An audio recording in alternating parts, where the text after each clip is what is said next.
Allahumma sholli wa sallim wa barik ala habibika Mustafa Muhammadin wa ala alihi wa sahbihi asmin amma ba'du.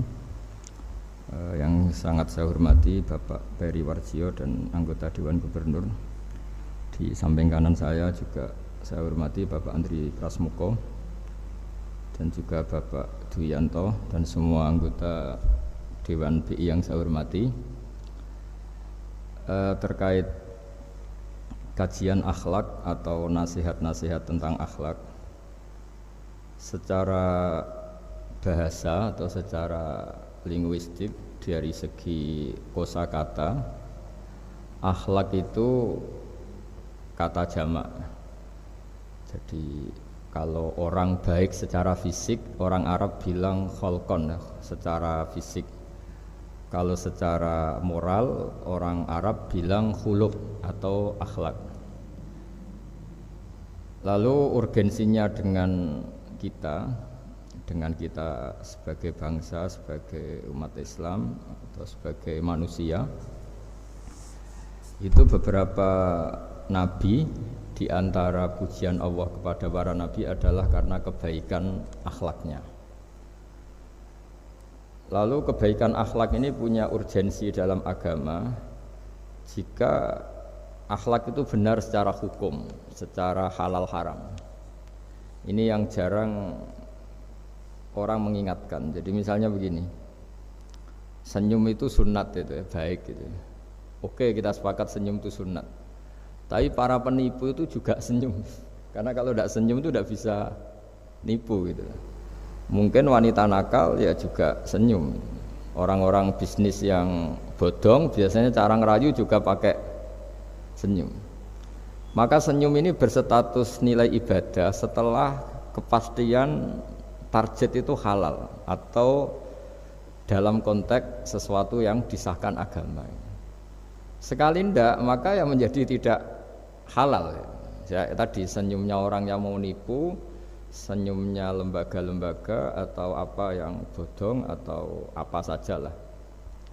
Nah, ini yang jarang orang mengkaji. Maka sebelum mengkaji tentang akhlak itu penting, itu dikaji dulu status halal haramnya. Ya kayak tadi misalnya senyum itu sunat, senyum itu ibadah, kata Rasulullah tasaddaqu walau bitalqati wajhin, bersedekahlah meskipun hanya dengan senyum. Itu setelah ada kepastian status apa? Halal. Tapi jika orang itu mau nipu itu juga pasti senyum. Orang yang mau menggoda lelaki juga pasti senyum. Lelaki yang goda perempuan juga senyum. Dan kadang konteksnya tidak dalam hal-hal yang dibenarkan syara. Sehingga kepastian halal haram ini nomor satu. Terus kedua, akhlak ini yang menurut disiplin fikih, ini memang agak jelimet ya, tapi nanti Anda mudah memahami. Akhlak, misalnya ekspresi senyum atau ceria, itu dianggap sunat. Kalau dalam fikih dianggap sunat. Sunat itu ya tidak sampai wajib. Tapi ada konteks tertentu yang sunat ini menjadi wajib. Misalnya kita sebagai dai ya, sebagai ustadz itu, orang-orang yang nakal ini bawaannya senyum, ramah itu. Tapi kita yang ustadz ini bawaannya merengut, cemberut, sehingga kecenderungan orang itu ngidolakan yang nakal. Nah ini penting saya jelaskan supaya orang itu bicara akhlak. Akhlak itu tadi saya katakan, senyum itu baik, ramah itu baik. Tapi setelah status hukumnya itu halal gitu, ya. Jadi kalau sebelum status hukum itu halal, ini ya ramahnya menjadi tidak baik. Misalnya kamu punya istri cantik, kemudian dia ramah sama lelaki siapapun, kamu kan pusing. Terus alasannya ramah itu baik.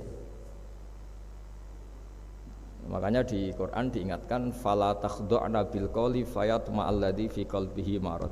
Orang-orang solihah, orang-orang yang afifah, wanita-wanita terhormat, jangan terlalu ramah sama lelaki lain, karena lelaki lain yang kamu ramahin, kalau kebetulan dia ada orang baik, pikiran ramah kamu ini ditafsirkan yang macam-macam. Ya, jadi ini karena saya sebagai kiai memang menekuni fikih, sehingga sebelum bicara jauh tentang hukum moral itu pastikan dulu status halal haramnya. Baru ada numpang hukum akhlak. Sodako juga gitu, banyak orang dermawan itu. Ternyata nyuwun sewu memang uang korupsi sehingga mudah ngasih orang banyak. Pas uangnya sendiri ternyata berat. Ini belum bisa dikatakan sodako karena bawaannya dermawan karena uang saya saja.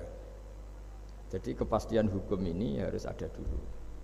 Makanya dalam Islam fikih itu nomor satu, hanya nomor satu itu ya kepastian hukum. Baru di level aplikasi hukum itu penerapannya tatbikinya kalau dalam bahasa Arab butuh akhlak. Terus ketiga cerita-cerita akhlak itu yang paling fenomenal itu kata banyak mufassir. Kenapa Saharatu Fir'aun? Jadi ketika duel, saya cerita sedikit. Musa ini punya banyak mukjizat. Nabi Musa ini punya banyak mukjizat. Mukjizat itu sesuatu yang luar biasa, enggak bisa dinalar oleh akal. Itu kalau orang baik disebut mukjizat, kalau orang buruk punya kemampuan ini disebut sihir. Ya.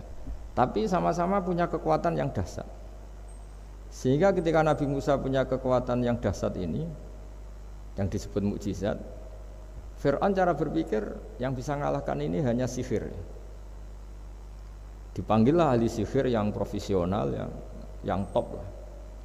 Dan mulai dulu itu wong ya seneng duit gitu. Jadi ahli sihir yang mau datang tapi berani berapa gitu. Jadi itu sudah mulai dulu gitu. Jadi sekunane kuno itu transaksinya itu ya harus berani berapa itu. Fir'aun katanya innakum idzal laminal muqarrabin. Kamu tak jamin menjadi orang dekat saya.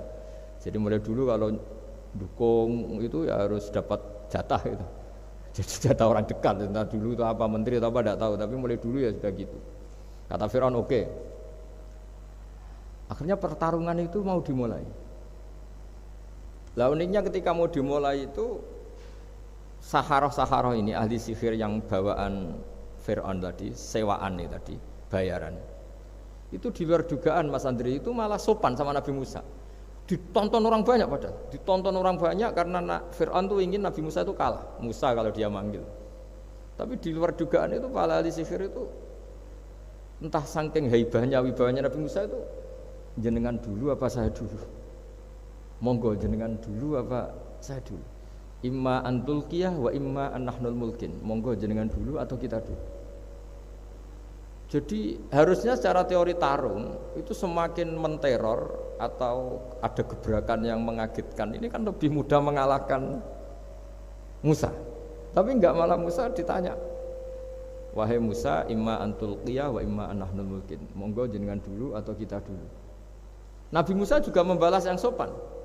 Enggak, kalian dulu saja. Nah itu kata para ahli tafsir.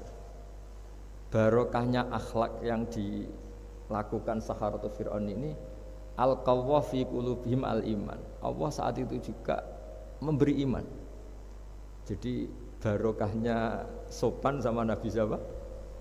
Musa. Jadi barokah akhlak paling fenomenal dalam dunia tafsir adalah ketika Saharatu Fir'aun mendapat berkahnya adab, berkahnya akhlak sampai iman. Sehingga kalau dalam khazanah-khazanah Islam, amal yang paling mudah diterima Allah itu diantaranya satu itu akhlak, dua sedekah. Dalam cerita-cerita kitab yang saya pelajari, sedekah juga gitu. Ada orang itu saking bejatnya, dia seorang kaya raya. Itu saking bejatnya itu cara berpikir itu menurut dia ya rasional, tapi ngawur sekali. Dia punya putri cantik gitu. Ya tentu dia yang ngerawat. Terus dia ngenangen itu wong anakku ayu dirabi wong liya. Walhasil itu dia punya rencana menikahi anaknya sendiri. Itu kan sebejat-bejatnya orang. Dan dia cara berpikir itu begitu, memang namanya orang Majusi, tidak beragama. Tapi ketika dia, banyak ulama yang bilang namanya orang ini Bahrom. Tapi siapapun namanya itu, cerita ini populer di literasi, di hazanah-hazanah atau di referensi kita. Pas malam pertama mau menggauli putrinya, ada janda sepuh itu notok pintunya ya, supaya dikasih sedekah. Itu anehnya dia itu tergerak untuk memberi. Ketika mau memberi, si janda ini berubah pikiran, wong saya ini muslimah kok minta orang kafir. Tidak jadi minta, tapi lari, ketika dikejar lari. Setelah di rumah melihat anak-anaknya itu menangis, Mas Andri, kembali lagi minta. Setelah mau dikasih, lari lagi sampai 3 kali. Singkat cerita si Bahrom ini lalu tetap ke rumahnya dan ternyata mendengar anak-anak menangis karena kelaparan. Dia tergerak hatinya itu membawa cara Indonesia, membawa beras sendiri, membawa roti sendiri, semua keperluan itu dicukupin, dibawa sendiri, diantarkan. Dan uniknya saat itu juga dia berpikir waras langsung, gak ingin lagi menggauli anaknya, gak ingin lagi. Jadi barokahnya sedekah itu dilakukan orang kafir, itu langsung ada berkah. Sampai saat itu dia iman, dan hebatnya ada seorang wali di era itu mimpi disuruh menghormati si Bahrom ini, bahwa ini umat saya, ini walhasil itu sampai diapresiasi. Nah, lagi-lagi kembali ke sedekah. Jika ada orang netral, misalnya orang netral itu ya diajak baik ya mau, diajak buruk ya mau, belum punya berpendirian, juga belum punya karakter, belum punya status yang permanen, ya solehnya masih amatir, faseknya ya masih amatir. Kemudian terus ada kompetisi, alam raya ini kan kompetisi. Ternyata yang tukang sedekah, yang mudah memberi itu yang fasik, yang ini pelit. Jangan-jangan kita disalahkan Allah ketika orang yang netral ini jadi orang fasik. Karena apa? Kenangannya dengan orang fasik mendapat keenaan sedekah atau servis, kenangannya sama orang soleh tidak mendapat. Malah dikongkon terus jadi panitia pengajian, kan kesel ya. Nah, kalau dibebani terus. Sehingga di antara ciri agama ini qalilul ma'unah, agama ini harus berbiaya murah. Itu hal-hal yang harus kita perhatikan. Nah, kecuali ini sudah orang yang punya karakter, memang sudah orang soleh, memang bawaannya ingin mendukung yang kanan, yang ahlul yamin, ya, hanya suka kebaikan. Ini kan kita bicara orang yang belum punya karakter. Kalau yang soleh kan karuan, dirayu yang ini sudah tidak mau, meskipun yang ini ngel-ngelo terus tetap nggak masalah yang kanan ini. Nah, ketika kita ngelola anak Mas Andri ini, Mas Dwi ya, ini karena yang ada jadi saya pakai contoh. Saya punya kenangan dalam hal ini itu sangat miris ya. Ada orang sepuh soleh, cerita anaknya itu sekarang kerja di Jakarta tidak sholat, padahal itu ya orang soleh, orang baik. Dan dia kenapa datang ke saya? Karena minta maaf dulu pernah dengan tanda ketik pernah menyalahkan bapak saya, menyalahkan kiai-kiai yang lunak. Bapak saya dulu ya di dalam ada TV, ya ada sepeda motor, ya umumnya orang. Ternyata kasusnya itu sederhana Mas Andri. Anaknya kiai ini, orang soleh lah, itu karena saking ketatnya itu di rumah nggak ada TV, juga nggak ada motor. Sehingga kenangan pertama lihat TV ya di servis orang yang nyuwun sewu tidak sholat. Kenangan pertama pakai motor ya dipinjemin orang yang nggak sholat. Sehingga bawaannya dia punya utang jasa sama orang yang tidak baik lah gitu. Akhirnya ini nggak jadi idola, orang tuanya meskipun soleh nggak jadi idola. Dan orang tuanya itu nggak punya TV supaya waktunya nggak habis untuk nonton TV, nggak punya motor biar tidak keluyuran. Niatnya baik, sangat baik. Tapi karena terus ini tuh tadi kembali ke tadi al-insan abdul ihsan, manusia itu budaknya kebaikan. Kenangannya lihat TV ya sama orang yang nggak bener ini. Kenangannya pakai motor ya pakai. Akhirnya ikut merantau ini ke Jakarta. Singkat cerita terus akhirnya dia katut temannya yang nggak sholat. Nah, ini yang di sini jika kamu mengelola agama ini secara tidak simpatik, lanfaddu min khaliq, pasti orang itu bubar. Nah, singkat cerita terus karena dia mungkin orang soleh ya, tetap doanya didengar Allah. Dia nangis-nangis berdoa di depan Allah, terus minta maaf sama kiai-kiai yang pernah disalahkan, yang terlalu longgar sama anaknya. Karena bapak saya termasuk orang yang longgar. Mbah Mun saya tahu di dalamnya ya ada TV, ada motor, umumnya anaknya difasilitasi. Lalah anaknya itu terus diparingi Allah tobat kembali, terus dia menservis anaknya dengan umumnya orang. Jadi yang bahaya itu bukan tidak ada TV-nya, tapi kenangan pertama tahu TV ini. Bagi anak yang nggak pernah lihat TV itu kan diberi hak lihat TV itu spesial. Sama bagi anak yang sama sekali nggak ada motor itu kan dikasih pinjaman motor itu kan spesial. Jadi kesimpulan dari ngaji akhlak ini harus dikawal supaya mengawal kebaikan. Jangan sampai anak kita, keluarga kita punya utang jasa sama orang yang nggak benar sehingga dia ngidolakannya orang yang nggak. Ya tadi misalnya kadang-kadang orang nggak benar itu ketemu temannya ngopi-ngopi beres. Yang ini kita sebagai orang tuanya mau ngopi saja tanya, jam segini kok ngopi? Apa saja salah. Jadi bawaannya di rumah disalahin, bawaannya di luar dibebasin. Akhirnya kenangannya kan ini buruk. Nah, ini hal-hal seperti ini yang kita harus hati-hatilah ngelola kebenaran. Makanya ada cerita di kitab Risalah Qusyariyah juga diulang lagi di Ihya. Ada orang Majusi. Ya bayangkan dulu itu kan padang pasir, di jalan nggak ada air, juga nggak ada warung, Mas Andri, juga nggak ada ATM. Jadi bayangkan dulu. Jadi cerita ini harus dibayangkan dulu. Kalau sekarang kan nggak kebayang ada orang kelaparan di perjalanan. Makanya dulu tuh hukumnya ekstrim. Siapa yang iman billah wal yaumil akhir harus memuliakan tamunya. Dulu tuh ukuran memuliakan tamu itu nomor 1 ya dikasih makan. Sehingga kalau ada tamu dari jauh, Nabi itu kalau nggak bisa ngasih makan dilelang. Siapa sahabatku yang bisa ngasih makan, karena orang itu sekali mertamu ya memang kelaparan betul, perjalanan 2 hari nggak ada warung, nggak ada ATM, nggak bisa mampir ke kantor cabang minta fasilitas kan nggak bisa. Kalau pejabat kan bisa, dari Jakarta mampir Semarang, Semarang mampir Kragen bisa. Singkat cerita dilelang sama dia, siapa yang bisa. Masyhur kan cerita itu, ada orang yang sebetulnya miskin, saya ya Rasulullah, ternyata yang dikasihkan itu makanan jatah apa? Anaknya, kan masyhur cerita itu. Terus kata dia pulang, terus lampunya pura-pura dimatikan, terus anaknya disuruh menidurkan, terus dia pura-pura nemani makan, padahal hakikatnya yang makan itu hanya tamunya. Saat itu juga Allah menurunkan wahyu kepada Rasulullah SAW. Allah memuji perilaku sahabat ini karena bisa ngasih makan tamu. Jadi dulu itu yang namanya tamu itu kalau nggak dihormati taruhannya nggak iman, karena nasibnya sampai seperti ini karena dulu seperti itu. Nah, kembali lagi ke cerita tadi. Tamu, makanan atau tamu atau apa sajalah, itu servis sosial ini nomor 1. Kalau enggak, seorang lagi ya, kalau enggak itu ya orang terus enggak simpati. Nah, sehingga karena taruhannya seperti itu sampai Allah lewat binaan kekasihnya, maka na yu'minu billahi wal yaumil akhir falyukrim dhaifa. Singkat cerita, suatu saat Nabi Ibrahim itu punya tamu, orangnya Majusi. Majusi itu enggak mukmin. Majusi itu lebih buruk ketimbang Yahudi, lebih buruk ketimbang Nasrani karena ada ahli kitab sama sekali. Kalau di Quran kan dibedakan, ada kafir ahli kitab yang masih percaya Tuhan, yaitu Yahudi Nasrani, ada yang sama sekali sudah tidak percaya Tuhan. Itu Majusi, enggak punya kitab.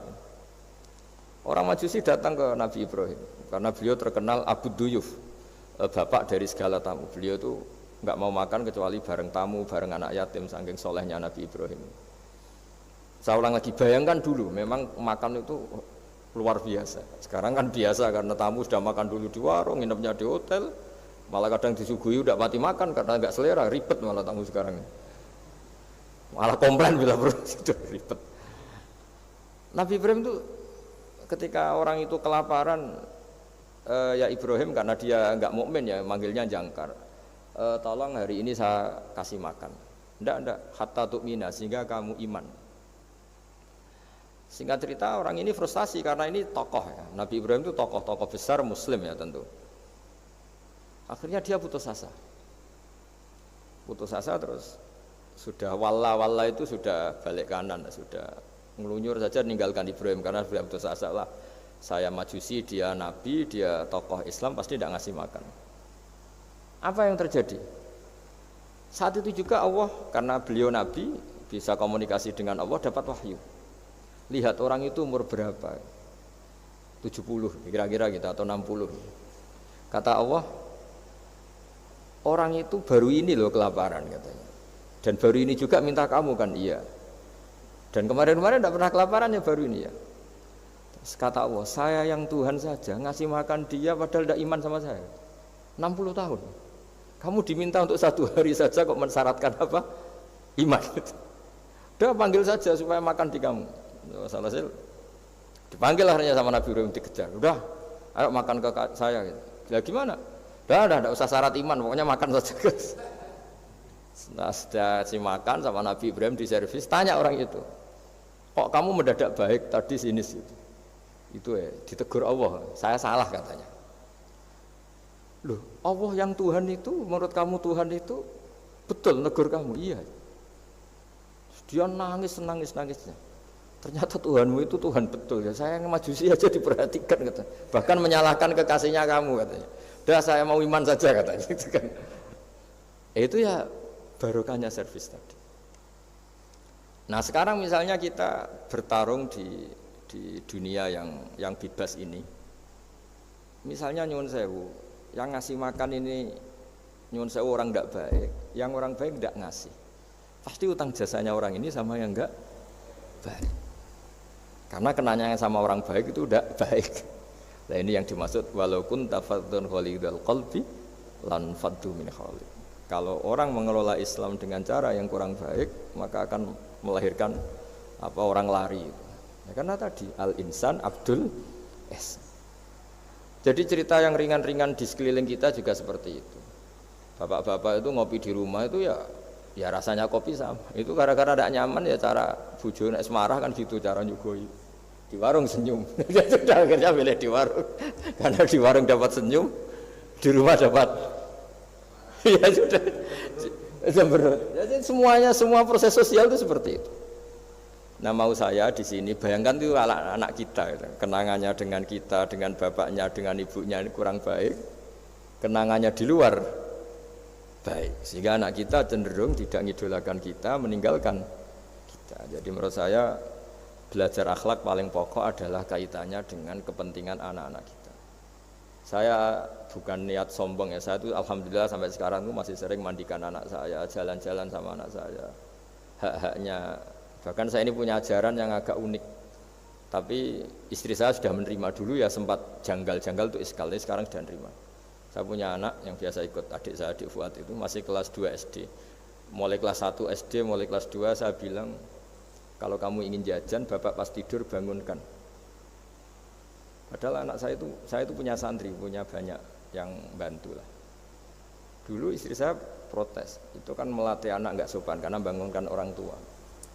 Enggak kata saya, sopan itu nomor 2, nomor 1 itu hukum. Terus saya beri penjelasan. Yang paling berhak atau yang paling boleh dingel-ngelno anak, dingel-ngelno anak itu ya diganggu anak. Itu ya orang tuanya. Masa anak mau jajan yang harus ribet pembantu, mana anak mau jajan yang harus ribet orang. Yang paling boleh diganggu oleh anaknya ya orang tuanya. Itu hukum kata saya. Akhlak nomor 2. Sehingga barokahnya hukum itu, saya ulang lagi, barokahnya hukum itu, kalau anak ini terpaksa pembantu itu pas lalai, pas kita tidak nyalahkan, kan kewajibannya di kita. Akhirnya kita menjadi tahu, baru istri menjadi tahu, yang paling berhak diganggu anak ya orang tua. Itu hukum. Nah akhlak itu baru nomor 2, ganggu itu ya dikira-kira lah pas bangun atau pas rileks. Tapi itu nomor 2, itu namanya moral. Moral itu sunat. Tapi kalau hukum itu nomor 1. Sehingga akhirnya orang tua, anak ini senang. Betapa baiknya orang tua kita, pas tidur saja dibangunin mau demi kepentingan dia. Akhirnya anak ini punya kenangan baik sama orang tua. Pas tidur saja bapak diajak mau. Apalagi pas happy. Nah karena kenangannya baik, ya idolanya orang tuanya. Ketika idolanya orang tuanya dan kita orang baik, mau ngajak sholat ya gampang, mau ngajak ngaji ya. Bayangkan kalau kenangannya dia dimintai uang nggak boleh, bentak, salah jam kayak atau salah jadwal atau apa, salah momentum. Masa anak kecil diwalate salah pakai momentum pakai apa? Nah, ketika kita ngangkon belajar sudah susah karena kenangannya ndak baik. Jadi kunci daripada ini makanya saya bilang berkali-kali. Oke, kita belajar akhlak, belajar moral, tapi nomor 1 itu hukum. Saya ulang lagi hukum. Karena agama ini ciri khasnya itu hukum. Hukum itu ketentuan. Jadi aturan Islam itu detail. Misalnya saya belum haji. Ya sudah, sebagian harta saya jatah untuk haji itu sudah tidak milik saya, harus dianggap miliknya haji. Sehingga kalau saya meninggal setiap saat, yang boleh diwaris oleh anak cucu saya hanya yang melebihi dari biaya haji. Makanya di Indonesia disebut gaji amanat. Gaji amanat itu orang yang sebetulnya sudah mampu haji tapi tidak kober haji. Itu kalau sudah meninggal harus ada jatah haji yang dianggarkan untuk haji apa? Amanat. Baru sisanya boleh di waris. Karena ini hukum. Lah nanti di akhirat juga Allah pakai hukum kalau ada anak nggak sholat. Yang pertama disalahkan orang tuanya, kenapa ini tidak sholat? Semua kesalahan anak-anak kita adalah dibebankan ke kita. Ya, jadi saya mohon cerita-cerita akhlak ini jangan sampai hanya nyuwun sewu moral dengan arti kenyamanan sosial, tapi kembalikan ke Allah dan apa? Rasul. Sehingga ini yang terakhir saya cerita hadis yang populer sekali. Ada 3 hadis yang populer dan ini sampean semua pasti hafal. Maka na yu'minu billahi wal yaumil akhir fal yukrim jarahu. Terus ada yang fal yukrim dhaifahu. Terus yang ketiga fal yakul khairan aw liyasmut. Berkata baik atau kalau enggak bisa berkata baik ya apa dia. Nah, itu uniknya Islam itu apa Mas Dwi? Uniknya Islam itu tidak pernah membolehkan umatnya terdikte oleh sosial Mas Andri, enggak boleh. Tapi hanya terdikte oleh ketentuan Allah dan Rasul. Jadi Allah cara ngendikan kalau kamu iman kepada Allah dan Rasul. Iman kepada Allah artinya apa? Allah memerintahkan kita berbuat baik sama tetangga, sama tamu. Maka lakukan itu. Sekali tidak demi Allah dan Rasul berarti Anda didikte oleh hukum sosial. Kalau tetangga baik ya kita baik, kalau dia buruk ya kita ikut buruk. Itu artinya apa? Kita tidak didikte oleh hukum Allah dan Rasul, tapi didikte oleh hukum apa? Sosial. Islam itu agama yang hubungannya manusia itu dengan Allah, bukan dengan sosial. Sehingga ketika baik sama tetangga pun itu karena perintah Allah. Sehingga kalau suatu saat kecewa tetangga kita itu kurang ajar misalnya, ya kita tetap nyaman saja karena kita baik itu atas perintah Allah. Makanya masyhur di kalangan ahli hadis ada dawuh Nabi, la takunu imma'atan. Taquluna in ahsanan nas ahsanna wa in dzalamuna dzalamna. Kamu jangan jadi orang yang didikte sosial. Kalau orang baik kamu baik, kalau orang buruk kamu ikut buruk. Itu namanya orang yang enggak punya prinsip. Tapi walakin wattinu anfusakum kata Rasulullah. Kuatkan prinsip kamu, jika manusia baik kamu akan baik dan manusia ketika buruk kamu pun tetap ingin baik. Nah, dengan demikian itu berarti kebaikan kami itu atas perintahnya Allah dan Rasul, bukan atas nama sosial. Sehingga misalnya ada orang birrul walidain, ibunya bawaannya cerewet, mbahnya cerewet, ya tetap baik. Tapi kalau kamu didikte sosial, sekali ibu kamu bawel, males lah ketemu ibu bawel. Nah ini berarti kamu belum didikte Allah dan Rasul, tapi didikte itu hukum apa? Sosial. Sehingga untuk menutup mauidhah ini, saya sering cerita di mana-mana di kitab Ihya itu ada cerita, ada seorang pemuda yang kurang ajar sekali itu. Ada kiai dipanggil, Pak Yai silahkan ke rumah saya. Ya kira-kira cara sekarang mungkin 500 meter datang. Setelah sampai depan rumahnya, sudah Pak Yai saya tidak punya kebutuhan sama kamu. Itu kiainya senyum, rileks. Setelah sampai rumahnya dipanggil lagi, Pak Yai mohon ke rumah saya. Terus kiainya ke situ lagi asik kan. Terus setelah sampai rumahnya pemuda tadi, sudah pulang aja saya tidak butuh kamu. Sampai 3 kali. Dan kiainya tuh asik, ceria gitu. Pemuda itu kagetnya bukan main. Kenapa Pak Kiai tidak tersinggung? Malah senyum-senyum. Jong kata orang Jawa ini. Ini cerita di Ihya. Saya tuh senang sekali nuruti perintah Allah. Allah ngendikan saya disuruh hormat tetangga. Lah kamu tetangga saya. Dan saya alhamdulillah bisa nuruti karep kamu. Disuruh ke kamu, saya ke kamu. Dan sekarang karep kamu saya pulang ya saya pulang. Syukur sekali hari ini saya bisa nuruti perintah Allah sampai 3 kali. Nangis pemuda itu. Loh kalau kamu kan kamu tampar, ini kan pelecehan. Itu kan kurang ajar betul, kiai digambar. Tapi wali-wali itu enggak berpikirannya tidak seperti itu. Kalau kamu tidak wali ya memang aneh pikiran itu, tapi yang benar ya itu. Nah, jadi lewat ngaji ini saya mohon lah semua teman-teman yang di BI maupun seluruh kita, akhlak itu nomor 1. Dengan makna tapi setelah kepastian hukum, setelah kepastian hukum. Jadi misalnya senyum itu sunat karena kita merayu mitra bisnis untuk bisnis yang halal. Tapi kalau bisnis kita bodong, ya semua orang yang ingin nipu kan ya pasti senyum lah. Berarti yang pahalanya besar ya orang-orang penipu karena senyumnya lebih sering timbang yang enggak nipu.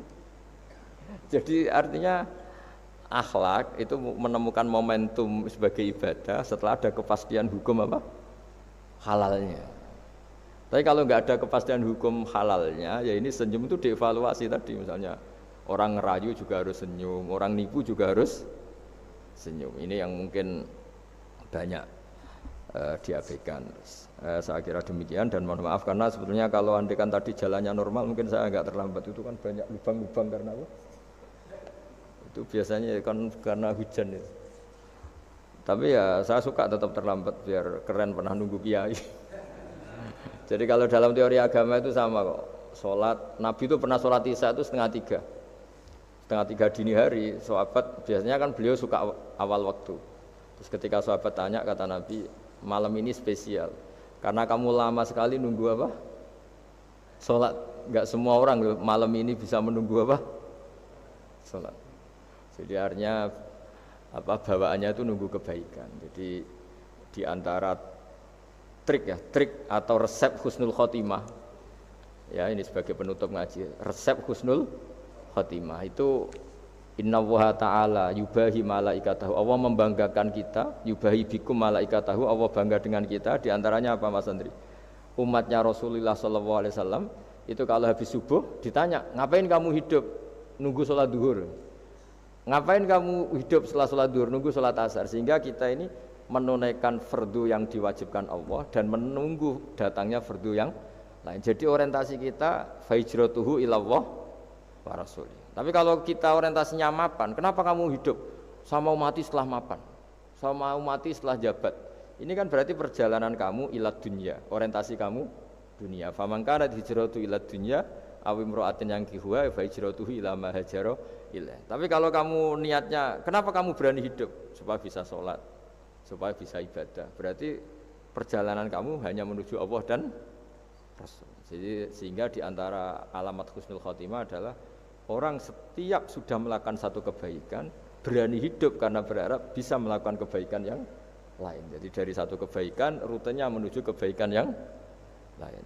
Ya, saya kira demikian dan mohon maaf. Assalamualaikum warahmatullahi wabarakatuh. Mudah-mudahan apa yang telah disampaikan tadi bisa menambah keimanan kita dan ketakwaan kita kepada Allah Subhanahu wa taala. Assalamualaikum warahmatullahi wabarakatuh.